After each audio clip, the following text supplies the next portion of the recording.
What's up, everybody? Whatever part of the day you are in, I hope it's going absolutely well. Today on The Creative, we are going through the pros and cons of the RS2, what is it called again? Yeah, RS2 gimbal after 3 months of using it. That and more on The Creative. So I think it's about 3 or 4 months, give or take a month or two. I can't remember how long I've actually had it for, but I have enjoyed having it. However, there are some things that I haven't necessarily enjoyed about this gimbal in particular. So we're gonna do the whole compliment sandwich thing. We're gonna start with one pro, we're gonna do 2 cons, and then we're gonna finish with a pro. Do me a quick favor while you are still here, if you can go ahead and hit that like button. It definitely does help the algorithm. And for those of you that are first time watching, if you like what you see, you can go ahead and subscribe. I would definitely appreciate that. I think that's it.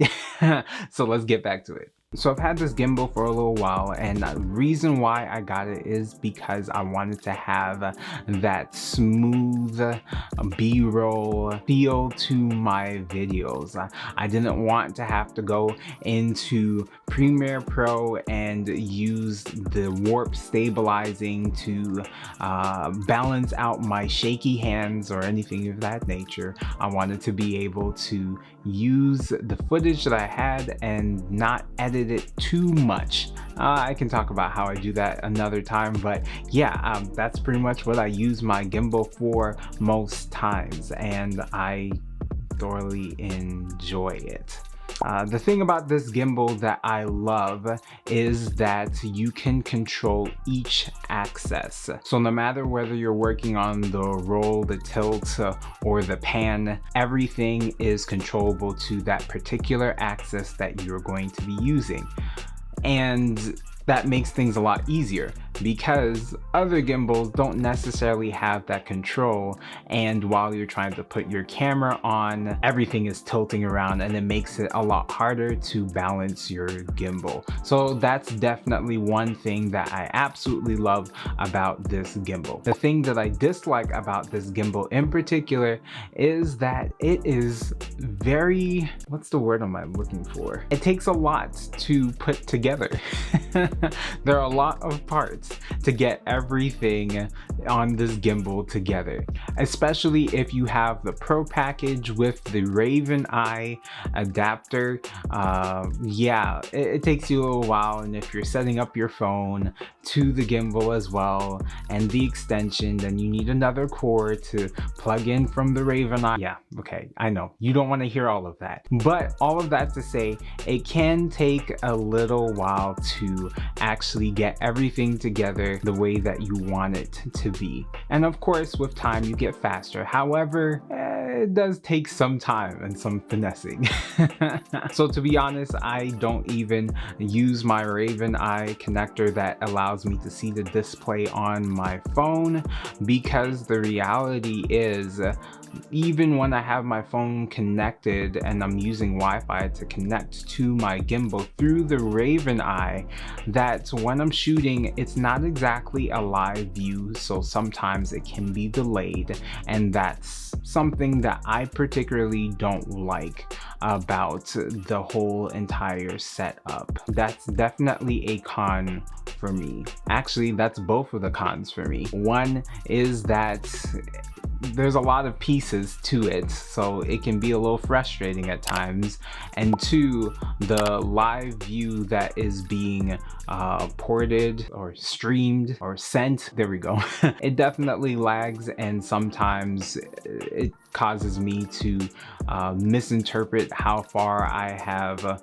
panned to the left or panned to the right. Yeah, I just got rid of it altogether, so my gimbal setup is a lot more streamlined. I'm using the flip out LED screen that comes with my camera in particular, and yeah, it works for me at this point. That is definitely both the cons.